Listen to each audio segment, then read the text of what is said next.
Pansos atau panjat sosial adalah jalan pintas yang dilakukan seseorang untuk terkenal atau naik status sosial dengan menggunakan orang lain yang jauh lebih terkenal atau lebih tinggi status sosialnya. Lama tidak terdengar, Ray Utami dan Pablo Benua comeback menjadi buah bibir karena mencari sensasi dan dianggap melakukan panjat sosial melalui akun YouTube mereka. Cara yang dilakukan sederhana, mengomentari artis dan YouTuber terkenal untuk mendapat perhatian publik. Akun YouTuber pertama yang menjadi sasaran komentar berbau nyinyir mereka adalah akun Jurnal Risa yang memiliki subscriber lebih dari 2 juta. Bertemakan mistis, video Jurnal Risa hampir selalu menjadi trending topik di YouTube. Enggak bukan kuntilanak sih, tapi kayak perempuan tapi dengan yang tali masih ada di lehernya dan ya kita nggak bisa bantu lah kayak gitu. Melihat banyaknya penonton Jurnal Risa, Ray Utami dan Pablo Benua membuat video yang menyatakan bahwa Jurnal Risa merupakan kebohongan belaka. Jadi intinya apa yang dilakukan oleh Jurnal Risa itu adalah hal yang tidak sebenarnya, tidak fakta dan cenderung bohong gitu loh. Apakah ini cuman sesajian belaka supaya kita ya ada tontonan lah ya malam Jumat deh gitu kan? Ya Jurnal Risa cenderung videonya ya tidak benar dan cenderung bohong gitu. Bang Pablo, Mbak Ray, ngejulitin artis sesama YouTuber, tujuannya apa coba? Pansos. Pansos. Iya. Untuk menaikkan subscriber, viewer, dan AdSense. ketawa kita, dia ketawa ya kan? Itu menggambarkan dia menertawakan apa yang dikerjakannya sendiri loh. Iya. Belum lagi pakai tangannya di sini nih, lihat nih, Oh, iya. tangannya ditaruh di posisi ini nih, berarti itu mengcover tuh. Sebenarnya kamu nggak nyaman juga ya untuk berada di situ ya? Ya nyaman, dibilang nyaman gak nyaman sih. Berarti terpaksa dong kalau kayak gitu? Terpaksa aja gitu. Terpaksa. Jadi gue ngelihat mereka ini sebenarnya gue orangnya nggak seneng ribut sama orang. Nah itu dia. Tapi gayanya mereka itu membuat gue itu, ayo dong ributin gue. Makanya gue mau gitu. Kenapa gayanya mereka menstimulasi itu? Kenapa? Ada hal-hal yang menurut gue nggak sesuai dengan apa yang gue pikirkan. Dan gue pelajari gitu. Jadi harus memaksa gue untuk ngomong gitu. Apa itu supranatural? Contoh yang paling kecil ya, ketika kita siang-siang ngelihat awan, kita nganggap oh ini awan kayaknya bentuknya kuda deh. Nanti tiba-tiba itu kebentuk tuh, ada kuda, ada kakinya, ada ekornya dan sebagainya. Itu adalah kegiatannya supranatural sebenarnya. Cara kerja supranatural itu seperti itu.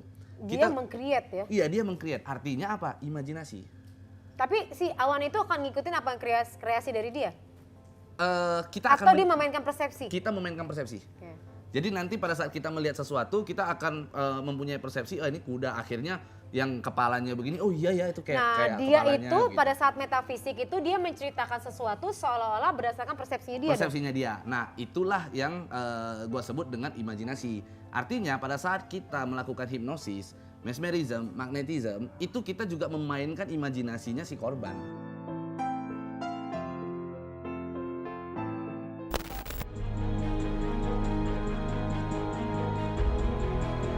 Usai mengunggah video-video nyinyir tersebut, Ray Utami dan Pablo mendapat begitu banyak komentar negatif dari netizen, terutama dari para fans Jurnal Risa. Namun bukannya kapok, mereka justru mengklaim jika netizen yang membuli mereka adalah orang-orang musyrik. Lalu apa sebenarnya yang membuat mereka nekat melakukan pansos atau panjat sosial? Dan soalnya begini, orang nonton si Jurnal Risa tadi itu udah cenderung musyrik gitu loh. Banyak orang yang nonton dia ujung-ujungnya percaya, meyakini bahwa oh Jurnal Risa itu emang bener ada, hantu itu bener ada, akhirnya ketakutan dan orang jadinya ya terhantui aja di hidupnya. Iya, dan dia juga kan membangun cerita bahwa dia punya teman kecil namanya Peter Sukma Asi. Dan itu teman dari dunia gaib yang dia berteman sampai dia besar. Jadi awalnya dia kecil sampai berteman sampai besar, aku bilang masa sih kita bisa berteman dengan hal yang seperti itu gitu kan.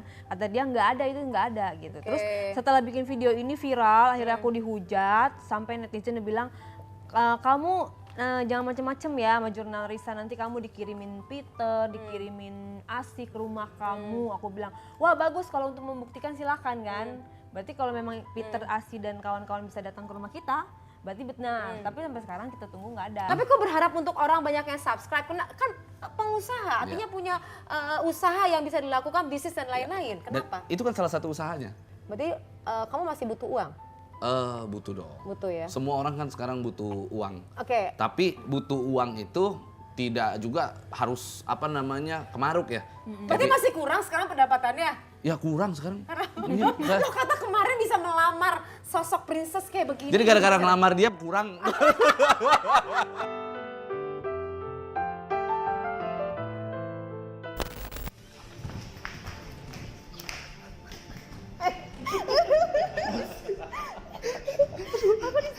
Aku di sini, Kak. Kan dari awal aku di sini. Itu di tengah-tengah ada bangku.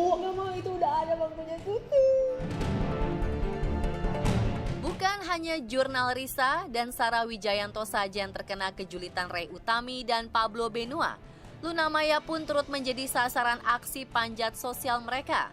Ray Utami bahkan tanpa empati mengumbar sifat-sifat negatif Luna yang menurutnya menjadi salah satu penyebab putusnya Luna dengan Reno Bara. Kan kalau yang ama sebelumnya meledak-ledak, bahkan sampai katanya kalau marah pernah ngelempar handphone. Wah, ini aku dapat dari sumber yang terpercaya loh, gitu kan. Pada saat kamu jelasin itu, walaupun kamu tahu faktanya atau kenyataan atau berdasarkan persepsi kamu itu benar misalnya, tapi kan kamu pada saat nyatain tuh kamu nggak memainkan empati nih, aku nyinggung dia nggak ya, membuat dia sedih nggak ya? Pertama aku nggak kenal, ya kan. Oke. Yang kedua itu adalah hal yang wajar. Dia kan pacaran dan udah putus selama 3 bulan. Terus yang cowoknya udah punya pacar lagi, itu menurut aku hal yang wajar. Walaupun si cewek dengan si cewek itu kenal sebelumnya, gitu. Itu hal wajar. Jadi di sini nggak ada yang merebut, nggak ada yang apa Oke. gitu loh. Jadi Kecuali kalau memang dia dalam posisi pernikahan, tiba-tiba pelakor, misalnya satu jadi Iya, pelakor, iya, iya. tiba-tiba nikah dengan aku, sangat empati karena Oke. itu bukan milik dia, Oke, diambil. Tapi jadi- kalau ini apa yang diambil Iya. pun aku nggak tahu kan. Iya, iya.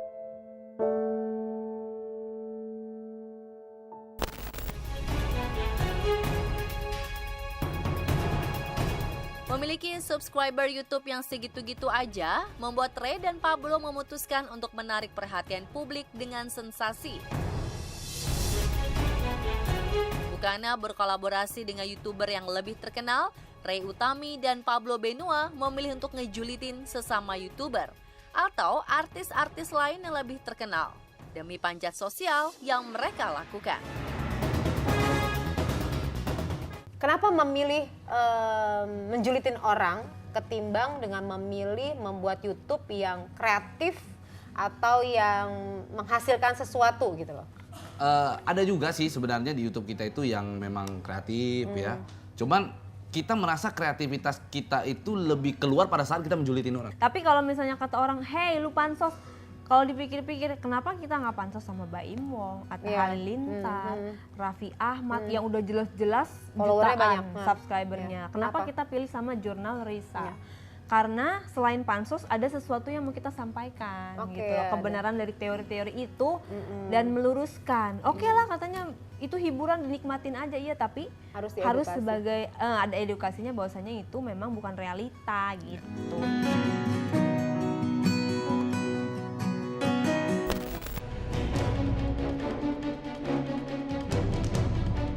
Jika ditelisik dari rekam jejaknya, nama Pablo Benua banyak dikenal orang ketika menikahi Ray Utami, seorang presenter olahraga.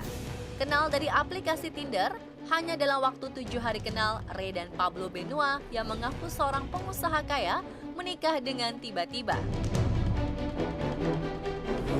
Usai menikah dalam waktu yang singkat, Pablo dan Ray Utami justru kerap pamer kekayaan di media sosialnya. Lalu apakah sebenarnya Pablo Benua lah orang yang memanfaatkan Ray Utami untuk panjat sosial? Jadi dari awal gua kenal sama Ray, itu sudah masuk dalam rencananya. Dengar nggak sih kamu? Kamu dengar nggak? Aku jadi bagian dari planningnya Iya. dia. Oh aku ya nggak ampun. nyadar Terus gitu gimana loh. gimana? Jadi Gua hitung-hitung, gua budgetin nih selama 7 hari gua pacaran sama Ray itu, gua harus ngabisin uang paling maksimal tuh 1 miliar sampai 1,5 miliar. Tapi jaminannya adalah nikah. Oke, berarti kamu pinter banget dong di sini mensiasati. Sampai pernikahan aja kamu menghitung, Iya. kamu tahu bahwa mengakumulasiin seluruhan. Ini seperti berbisnis ya Pak? Iya, gitu. Jadi memang cara berbisnis karena dia ini modal utama saya. Jadi pansos itu berarti jangan-jangan kamu selama ini memanfaatkan istri kamu dong? Kamu ketawa, berarti bener apa yang saya sampaikan. Lihat dong tangannya kembali lagi ditutup Betul, lagi. aduh, iya Ya. Nah sekarang kalau kamu sendiri terasa nggak kalau kamu dimanfaatin? Ya nggak apa-apa lah. Nggak Habis apa-apa. gimana udah Pasrah. udah mengambil keputusan itu. Yang penting kan dari awal dia keseriusan dia untuk sama keyakinan dengan aku Iya. gitu. Jadi ya pansos apa nggak masalah. Kamu cinta nggak sekarang sama dia? Cinta banget. Cinta dong. Cinta banget ya. Mm-mm. Tidak ada yang salah membahas orang lain yang lebih terkenal dari diri kamu untuk pansos. Namun, perlu diperhatikan kalau orang tersebut mengeluarkan energi negatif atas peristiwa yang terjadi pada waktu itu. Dan energi negatif tersebut akan kembali ke diri orang yang melakukan atau menariknya. Ingat hukum, apa yang akan kamu tabur, itu akan kamu tuai kelak.